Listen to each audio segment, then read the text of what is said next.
Ni por todo el oro del mundo dejaría ya yo entrar eso en mi casa, concluyó Madame Verdurin mirando a Swann con aire imperioso.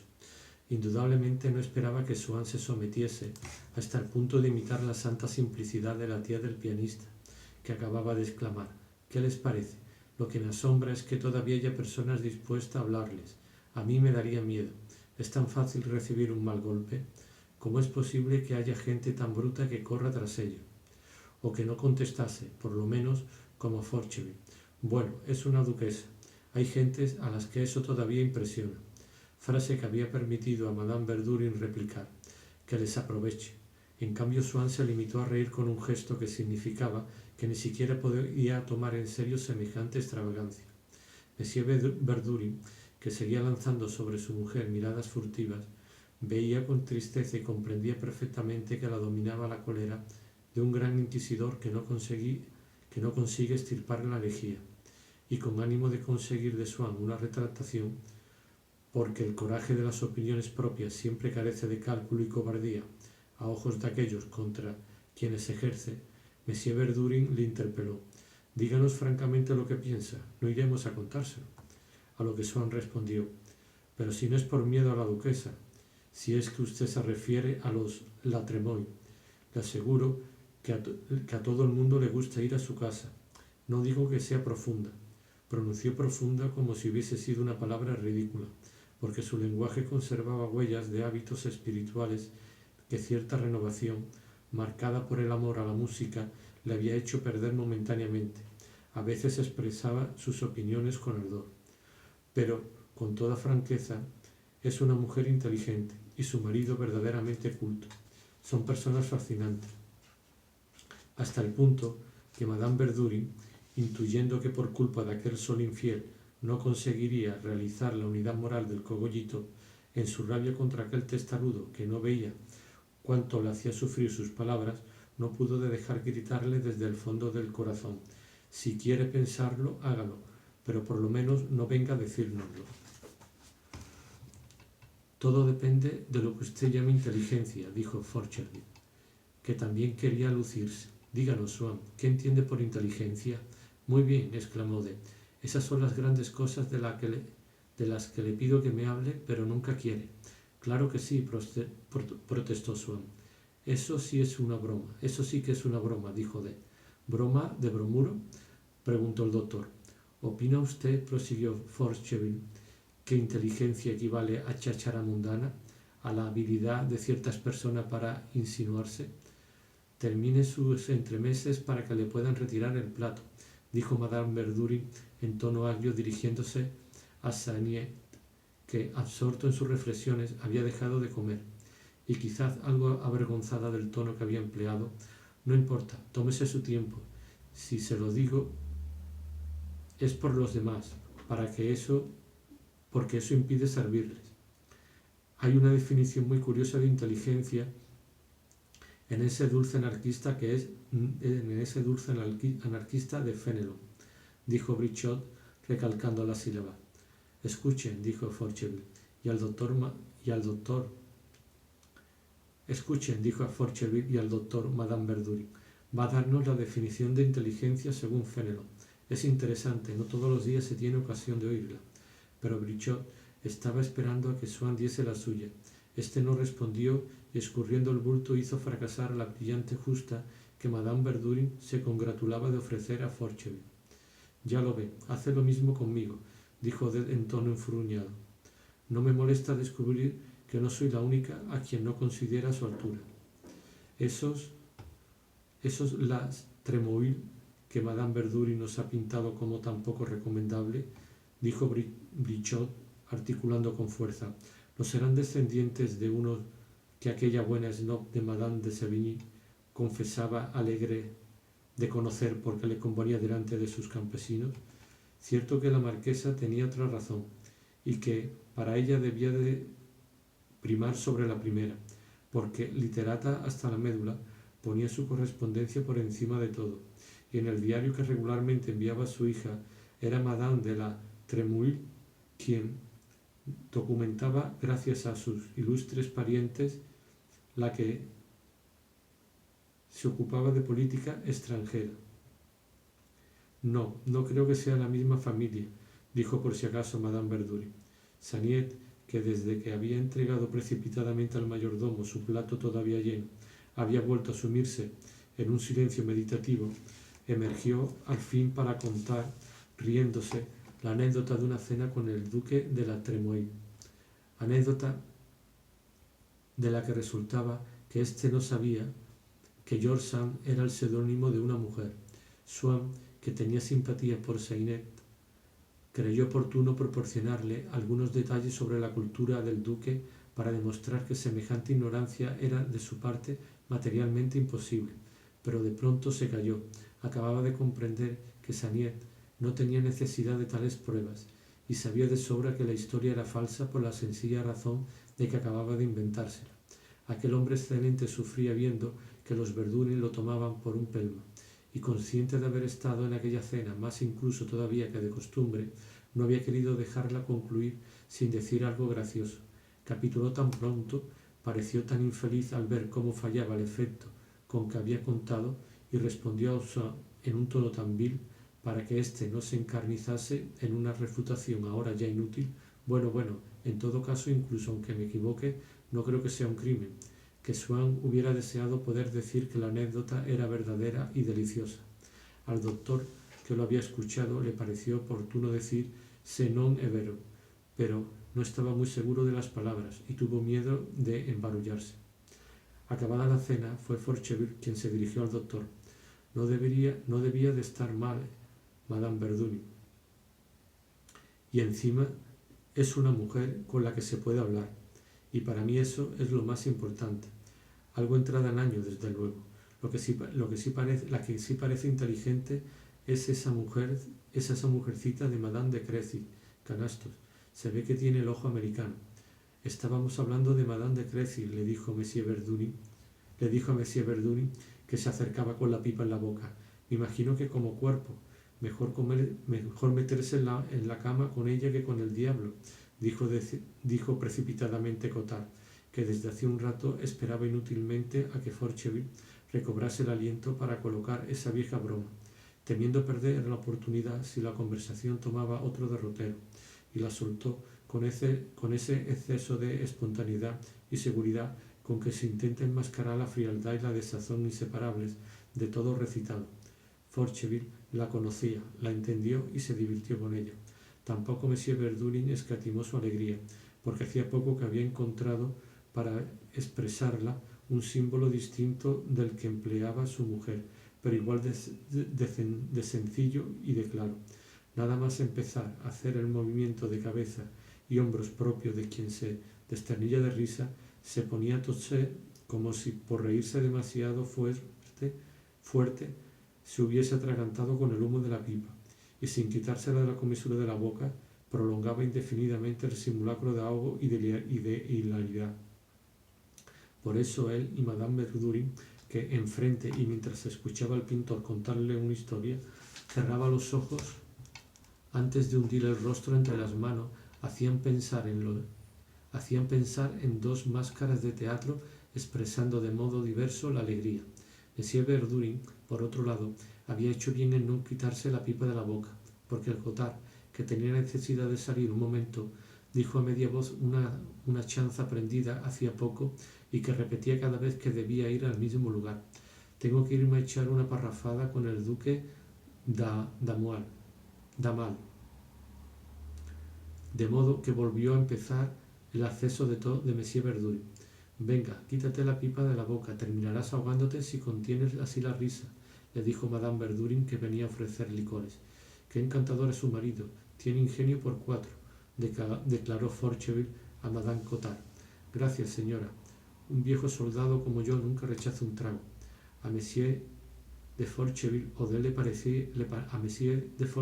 le parece encantadora, le dijo Monsieur Verdurin a su mujer. Pues a ella también le encantaría almorzar una vez con usted. Nosotros lo arreglaremos, pero no hay necesidad de que Swann se entere. Ya sabe, lo enfría todo. Claro que eso no quita para que venga usted a cenar. Esperamos tenerle con nosotros muy a menudo. Ahora que llega el buen tiempo, salimos a cenar al aire libre a menudo. ¿No le aburren las pequeñas cenas en el Bois? Bien, bien, será muy divertido. Pero, ¿cuándo va a ponerse a trabajar?, le gritó al pequeño pianista, para hacer ostentación al mismo tiempo delante de un nuevo de la importancia de Forcheville, de su propio ingenio y del poder tiránico que ejercía sobre los fieles. Monsieur de Forcheville estaba hablándome mal de ti, le dijo Madame Cottard a su marido cuando éste volvió al salón.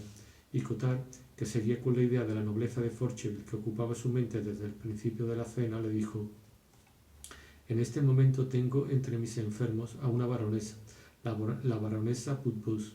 Los Putbus participaron en las cruzadas, ¿no? Tienen en Pomerania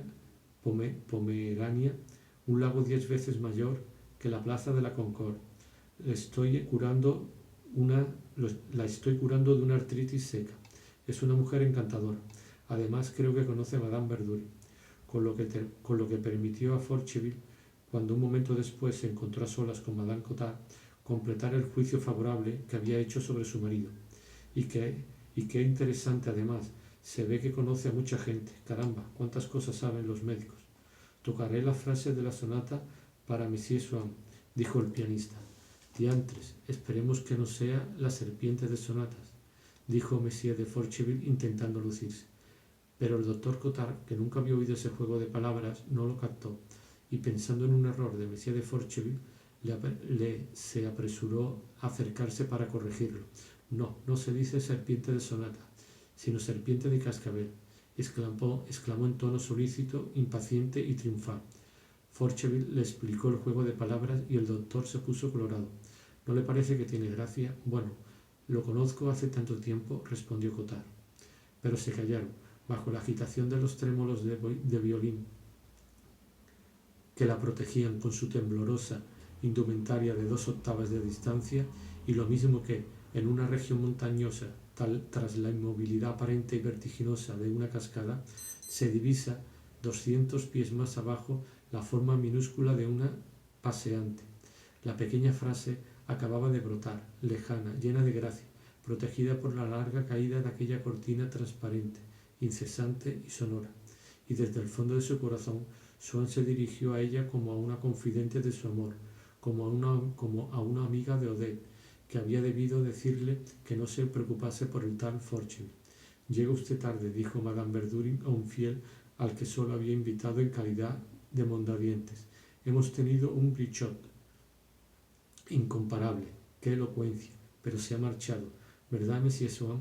Me parece que es la primera vez que se encuentra con él, añadió para hacerle notar que era ella a quien debía ese conocimiento. ¿Verdad que nuestro bichot ha estado delicioso? Swann se inclinó cortésmente. ¿No le ha interesado?, le preguntó secamente Madame Verdurin. Claro que sí, señora, mucho, me ha fascinado. Quizás sea demasiado perentorio y un poco jovial para mi gusto. A veces echo de falta en él algún titubeo y más dulzura, pero se nota que sabe muchas cosas y parece una persona excelente. Todo el mundo se retiró muy tarde.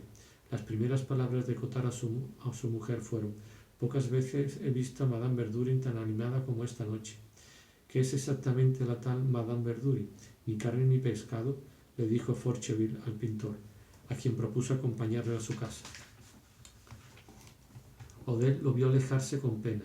No se atrevió a no regresar con Swann, pero estuvo del mal humor en el coche, y cuando él le preguntó si debía entrar, le dijo, por supuesto, encogiéndose de hombros con cierta impaciencia. Cuando todos los invitados se hubieron marchado, Madame Verdurin le dijo a su marido: ¿Has notado qué risa más estúpida ha puesto Swann cuando hemos hablado de Madame la Tremouille? Se había dado cuenta de que Swann y Forcheville habían suprimido varias veces la partícula delante de ese nombre, segura de que lo habían hecho para demostrar que no les intimidaban los títulos. Deseaba imitar su orgullo, pero no había captado bien la forma gramatical con que ese orgullo se traducía. Además, como su defectuoso modo de hablar se imponía a su intransigencia republicana, seguía diciendo los de la Tremouille, o mejor dicho, con una abreviación usual de las letras de las canciones de Café Concierto y las leyendas de los caricaturistas, que disimulaba el de los de la Tremouille para luego desquitarse diciendo Madame la Tremouille, la duquesa, como dice Swann, añadió irónica con una sonrisa para poner de manifiesto que se limitaba a citar y que personalmente no asumía una denominación tan ingenua y ridícula. Te diré que me ha parecido extremadamente estúpido. Y Monsieur Verdurin le respondió, no es sincero, es un hombre lleno de cautelas que nunca sabe a qué carta quedarse. Siempre quiere nadar y guardar la ropa. ¿Qué diferencia con Forcheville? Este por lo menos te dice francamente lo que piensa, te guste o no te guste. No es como el otro, que nunca sabe si habla en broma o en serio. Por otro lado, Ored parece preferir con diferencia al Forcheville, y me parece bien. Además, en última instancia, mientras Swann se las da de hombre de mundo, de paladín de duquesa, el otro por lo menos tiene su título. Siempre será conde de Forcheville, añadió con delicadeza, como si al corriente de la historia de ese condado sopesase minuciosamente su valor específico. Te diré, repuso Madame Verdurin, que le ha parecido oportuno lanzar contra Brichot unas cuantas insinuaciones venenosas y bastante ridículas. Naturalmente, como ha visto que apreciamos a Brichot, era su forma de herirnos, de despellejar nuestra cena. Es fácil ver en él al querido y buen amigo que te despelleja en cuanto sale de tu casa. Ya te lo decía yo, respondió Monsieur Verdurin. Es el típico fracasado, el individuo mezquino que envidia todo lo que tiene un poco de grandeza. En realidad, no había un solo fiel que fuese menos maledicente que Swann, pero todos tenían la precaución de sazonar su maledicencia con bromas conocidas, como una pequeña dosis de emoción y cordialidad, mientras que la menor reserva que Swann se permitía, despojada de las fórmulas convencionales como no es por hablar mal y a las que no se dignaba rebajarse, parecía una perfidia. Hay autores originales cuyas osadías, por mínimas que sean, provocan indignación porque previamente no han halagado los gustos del público ni le han servido los lugares comunes a que están acostumbrados. Así indignaba Swann a Monsieur Verdurin. Como en su caso, también en Swann era la novedad del lenguaje lo que hacía suponer la negrura de sus intenciones. Swann ignoraba todavía la desgracia que le amenazaba en casa de los Verdurin y seguía viendo sus ridiculeces con indulgencia a través de su amor. Con Odette, por regla general, no tenía citas sino por la noche, pero el día, por miedo a hartarla, se iba a su casa.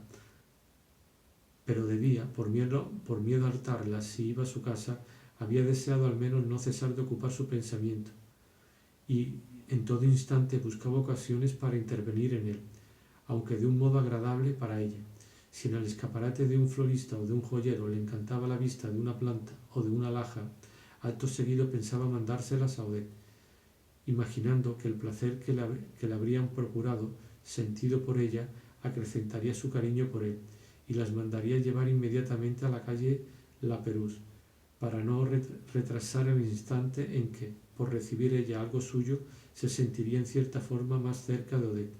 Quería sobre todo que la recibiese antes de salir, para que la gratitud que había de sentir le valiese una acogida más cariñosa cuando lo viese en casa de los Verdurin. O incluso, quién sabe, si el proveedor actuaba con suficiente diligencia, tal vez una carta que ella podría enviarle antes de la cena, o su llegada en persona a casa de Swann, en una visita suplementaria para darle las gracias. Como antes, cuando experimentaba las reacciones del despecho en el temperamento de Odette, ahora buscaba conseguir con las de gratitud parcelas íntimas de sentimiento que ella aún no le había revelado. Con frecuencia tenía apuros de dinero y, urgida por una deuda, le rogaba que acudiese en su ayuda. Swann se alegraba entonces como con todo aquello que pudiera dar a Odette una idea adecuada de su amor, o simplemente una gran idea de su influencia, de lo útil que podía serle. Indudablemente, si al principio le hubiesen dicho, es tu posición lo que le gusta, y ahora te quiere por tu fortuna, no lo habría creído, y además no le habría desagradado mucho que la supusiesen ligada a él, que los imaginasen unidos el uno al otro por algo tan fuerte como el esnobismo o el dinero. Pero De haber pensado incluso que era cierto, quizá no hubiese sufrido al descubrir en el amor de Odette por él ese fundamento más duradero que el atractivo o las cualidades que ella pudiese reconocerle, el interés que siempre mantendría alejado el día en que pudiera sentirse tentada a dejar de verle. Por el momento, mientras la colmaba de regalos y le prestaba servicio, podía descansar, confiando en unas ventajas externas a su persona y a su inteligencia, de la agotadora preocupación de agradarla por sí mismo, y aquella voluptuosidad de estar enamorado, de vivir únicamente de amor, de cuya realidad muchas veces dudaba, el precio con que en suma la pagaba como diletante de sensaciones inmateriales aumentaba su valor, igual que vemos a personas incapaces de decidir si el espectáculo del mar y el ruido de sus olas son deliciosos, convencerse de que así es, y al mismo tiempo de la exquisita calidad de sus gustos desinteresados cuando pagan 100 francos diarios por la habitación de hotel que les permite disfrutarlo. Cierto día en que reflexiones de este género aún lo devolvían al recuerdo de la época en que le habían hablado de Odette como de una mantenida, y en que una vez más se divertía contraponiendo aquella extraña personificación, la mantenida, cambiante amalgama de elementos desconocidos y diabólicos, engastada como una aparición de Gustave Moreau, en flores venenosas entreveradas con preciosas alhajas, con aquella otra Odette por cuyo rostro había visto pasar los mismos sentimientos de piedad por un desdichado, de rebeldía contra la injusticia, de gratitud por una buena obra, que antaño viera sentir en su propia madre, a sus amigos, aquella de cuyas palabras se referían tantas veces a las cosas que él conocía mejor, a sus colecciones, a su cuarto, a su viejo criado, al banquero que le tenía en depósito sus títulos, y de pronto esa última imagen del banquero le recordó que habría tenido que sacar dinero. En efecto, si ese mes acudía en ayuda de las dificultades materiales de Odette con menor largueza que el mes anterior, en el que le había dado 5.000 francos, y si no le regalaba un collar de brillantes que ella anhelaba, no renovaría en Odette aquella admiración por su generosidad, aquella gratitud que tan feliz le hacía, y corría incluso el riesgo de hacerle creer que su amor por ella había menguado, dado que vería disminuir sus manifestaciones. Entonces, de improviso, se preguntó si aquello no era precisamente mantenerla, como si, de hecho, esa noción de mantener pudiese emerger de elementos no misteriosos ni perversos, sino pertenecientes al fondo cotidiano y privado de su vida, como aquel billete de 1.000 francos doméstico y familiar, roto y pegado con cola que su ayuda de cámara, después de haberle pegado las facturas del mes y el alquiler del trimestre, después de haberle pagado las facturas del mes y el alquiler del trimestre, había guardado en el cajón del viejo escritorio de donde Swann lo había cogido para enviárselo, con otros 4, a Odette, y si no podía aplicarse a Odette desde que la conocía, porque no sospechó ni por un momento que antes de conocerla hubiese podido recibir alguna vez dinero de nadie, aquella expresión que tan irreconciliable con ella le había parecido de mujer mantenida. No pudo seguir profundizando en esta idea porque un acceso de aquella pereza mental que en él era congénita, intermitente y providencial, vino en ese momento a apagar todas las luces de su inteligencia, con la misma brusquedad con que más tarde, cuando en todas partes se instaló la iluminación eléctrica, se hizo posible cortar la electricidad en una casa. Su pensamiento caminó un instante a tientas en la oscuridad, se quitó los lentes, limpió sus cristales, se pasó una mano por los ojos y no volvió a ver la luz hasta que se encontró en presencia de una idea completamente distinta, a saber, que el mes siguiente se vería obligado a tratar de mandar 6 o 7.000 francos a Odette en lugar de 5.000, por la sorpresa y la alegría que eso habría de causarle. Por la noche, cuando no se quedaba en casa esperando la hora de reunirse con Odette, en casa de los Verdurin o en alguno de sus restaurantes de verano predilecto en el Bois y sobre todo en Saint-Cloud, iba a cenar a una de aquellas casas elegantes donde en el pasado era invitado habitual. No quería perder contacto con personas que, quién sabe, tal vez un día podrían ser útiles a Odette. Gracias a ellas, ahora conseguía algunas veces resultarles agradables.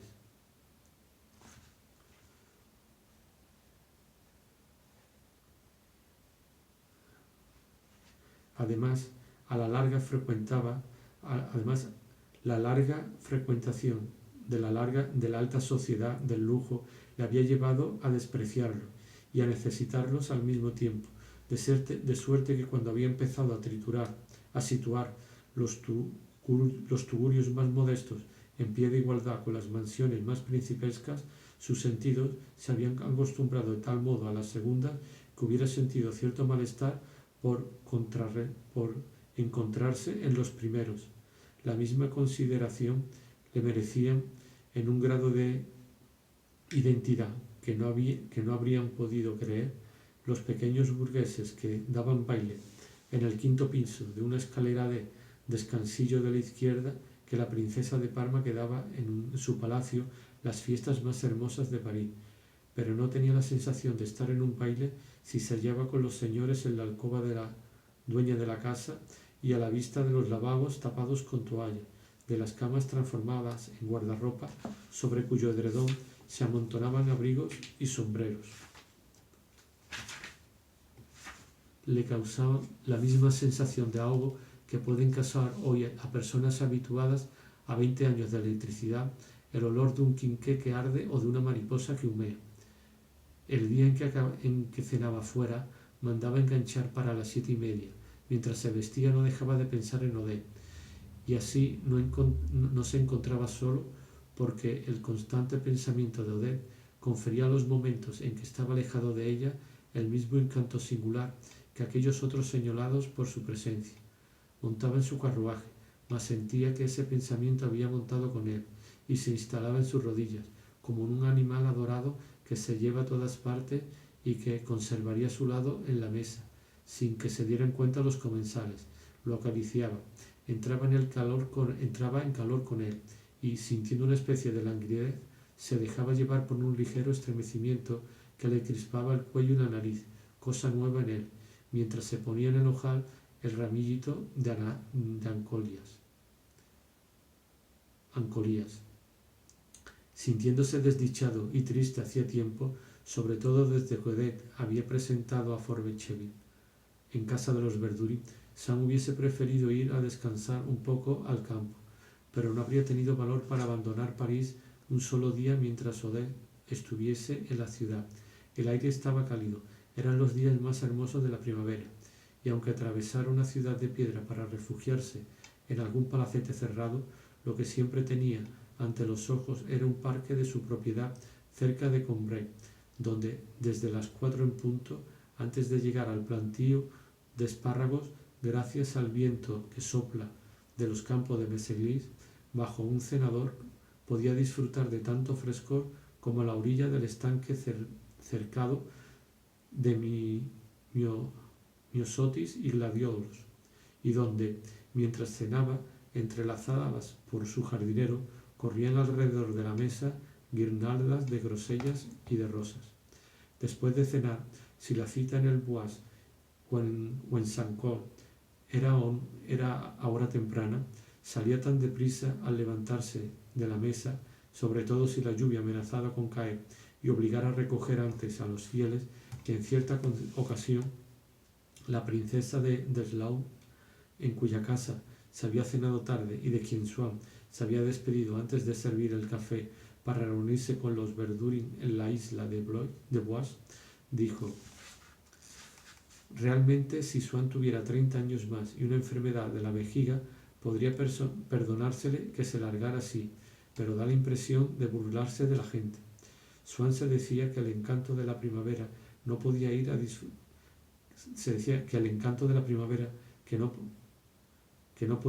a disfrutar en Combray, lo encontraría al menos en la isla de los Cisnes o en Saint-Cloud. Pero como no conseguía pensar más que en Odette, luego no sabía siquiera si había oído el aroma de las hojas y si había habido claro de luna. Lo recibía la pequeña frase de la sonata tocada en el jardín sobre el piano del restaurante. Si en el jardín no lo había, los Verdurin hacía cuanto estaban en su mano para conseguir que bajaran uno de un cuarto o de un comedor. Y no es que Swann hubiese recuperado su favor, al contrario, pero la idea de organizar un entretenimiento ingenioso para alguien, incluso para una persona a la que no apreciaba, desarrollaba en ello durante los instantes necesarios para esos preparativos sentimientos efímeros y ocasionales de cordialidad y simpatía. A veces se decía para sus adentros que aquella era una noche más de primavera que pasaba. Se obligaba a prestar atención a los árboles, al cielo, pero la agitación en que le ponía la presencia de Odette y también un ligero malestar febril que desde hacía tiempo apenas lo dejaba, le privaba de la calma y del bienestar que constituyen el fondo indispensable para las impresiones que puede proporcionar la naturaleza. Una noche que Swann había aceptado cenar con los Verdurin, nada más decir durante la cena que al día siguiente tenía un banquete de antiguos camaradas, Odette le replicó en plena mesa, delante de Forcheville, que se había convertido en uno de los fieles, delante del pintor, delante de Cottard: sí, ya sé que tienes un banquete, así que no le veré hasta que pase por casa, pero no vaya muy tarde. Aunque Swann nunca hubiese recelado seriamente de la amistad de Odette por este o aquel fiel, sintió una profunda dulzura al oírle confesar así delante de todos, con aquella tranquila impudicia, sus citas cotidianas de todas las noches, la privilegiada situación de que gozaba en su casa y la preferencia que hacia él implicaba. Cierto es que Swann había pensado muchas veces que Odette no era en ningún sentido una mujer notable, y su supremacía sobre un ser tan inferior a él no tenía en sí misma nada que debiese parecerle halagüeño al verla proclamada a la faz de los fieles, pero desde que se había dado cuenta que a muchos hombres Odette les parecía una mujer fascinante y deseable, la atracción que en ellos ejercía su cuerpo había despertado en él una dolorosa necesidad de dominarla por entero hasta en los rincones más mínimos de su corazón, y había empezado atribuyendo un valor inestimable a esos momentos que pasaba en su casa por la noche, cuando la sentaba en sus rodillas y la obligaba a decirle lo que pensaba de esto o de aquello, y hacía recuento de los únicos bienes por los que ahora sentía apego en este mundo. Por eso, después de esa cena, levantando la parte, no dejó de darle efusivamente las gracias, tratando de enseñarle, por los distintos grados de gratitud que le testimoniaba, la escala de placeres que Odette podía procurarle. El más alto consistía en protegerle, durante el tiempo que su amor durase, y le hiciese vulnerable a ello de los ataques de los celos. Cuando al día siguiente salió del banquete, llovía cántaros, y sólo podía disponer de su victoria. Un amigo le propuso llevarlo en coupé, y como Odette, al pedirle que fuese a su casa, le había asegurado que no esperaba a nadie, con ánimo tranquilo y corazón contento, hubiese preferido ir a acostarse a casa antes que ponerse en marcha bajo la lluvia. Pero si Odette no le veía ansioso por pasar siempre a su lado, sin ninguna excepción, al fin de la velada, tal vez dejaría de reservársela la vez que más particularmente la habría deseado. Llegó a casa de Odette pasada las 11, y mientras se disculpaba por no haber podido ir antes, ella se quejó de que en efecto era muy tarde. La tormenta la había indispuesto, le dolía la cabeza, y le advirtió que no estaría con él más de media hora, que a medianoche lo despediría, y al rato se sintió cansada y dijo que quería irse a dormir. Entonces, esta noche no hay catelellas, dijo él, y yo que me esperaba una buena cateleya pequeñita. Y algo huraña y nerviosa ella le respondió: no, amiguito, nada de catelellas esta noche. Ya ves que me encuentro mal. Quizás te sentaría bien, pero en fin, no insisto. Ella le rogó que apagase la luz antes de irse. Echó él mismo las cortinas de la cama y se marchó. Pero una vez de vuelta, de repente, se le ocurrió la idea de que tal vez Odette estuviera esperando a alguien esta noche, que se había limitado a simular el cansancio y que le había pedido que apagara la luz solo para hacerle creer que iba a dormirse, que nada más irse ella había vuelto a encenderlas y hecho entrar al hombre que debía pasar la noche a su lado. Miró el reloj. Hacía poco más de hora y media que la había dejado. Volvió a salir. Tomó un fiacre y lo mandó parar muy cerca de la casa de Odette, en una callecita perpendicular a la que daba la parte trasera del palacete y donde a veces él iba a llamar a la ventana del dormitorio para que Odette saliese a abrirle. Se apeó del carruaje. Todo estaba desierto y oscuro en aquel barrio. No tuvo más que dar unos pocos pasos para desembocar casi delante de la casa. En medio de la oscuridad de todas las ventanas de la calle, hacía tiempo apagada, vio una única ventana de la que fluía luz, entre los postigos que comprimía su pulpa misteriosa y dorada, la luz que llenaba el cuarto y que tantas otras noches, al verlas desde lejos cuando llegaba a la calle, la alegraba y la anunciaba. Allí está esperándote, y que ahora le torturaba diciéndole, allí está con el hombre al que esperaba. Quería saber quién era. Se deslizó a lo largo de la pared hasta la ventana, pero entre las lamas oblicuas de los postigos no conseguía ver nada. Solo oía en el silencio de la noche el murmullo de una conversación. Sufría, por supuesto, viendo aquella luz en cuya atmósfera de oro se movía, detrás de la contraventana, la invisible y detestada pareja, oyendo aquel murmullo que revelaba la presencia del hombre que había llegado después de su partida, la falsedad de la felicidad que estaba disfrutando con el otro, y sin embargo estaba contento de haber ido. El tormento que le habría forzado al salir de casa habría perdido intensidad al volverse menos vago ahora que la otra vida de Odette, de la que tuvo una repentina e impotente sospecha en ese momento, la tenía ahí, plenamente iluminada por la lámpara, prisionera, sin saberlo, en aquel cuarto donde, cuando quisiera, estaría para sorprenderla y capturarla, aunque quizá fuese mejor llamar en los postigos como hacía muchas veces cuando iba muy tarde. Así al menos se enteraría de que él sabía que había visto la luz y oído las voces, y mientras que hacía un instante la imaginaba riéndose de sus ilusiones junto al otro, ahora era a ellos a los que veía, confiados en su error, engañados en suma por él, a quien creían muy lejos de allí cuando él ya sabía que iba a llamar a los postigos, y quizás la sensación casi agradable que notase en ese momento era algo más que el apaciguamiento de una duda o de un dolor, era un placer de la inteligencia. Sí, desde que estaba enamorado, las cosas habían recobrado a sus ojos algo del delicioso interés que tiempo atrás les encontraba, pero sólo cuando estaban iluminadas por el recuerdo de Odette.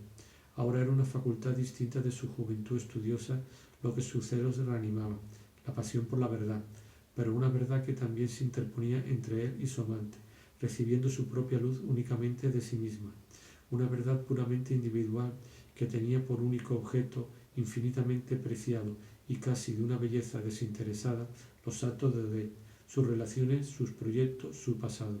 En cualquier otra época de su vida, los hechos menudos y gestos cotidianos de una persona siempre le habían parecido a Swann faltos de valor. Si alguien le contaba un chisme, le parecía insignificante y mientras lo escuchaba solo le prestaba el nivel más vulgar de su atención. Era para él uno de los momentos en que más mediocre se sentía. Pero en ese extraño periodo del amor, lo individual asume una dimensión tan profunda que esa curiosidad no sentía despertar en él por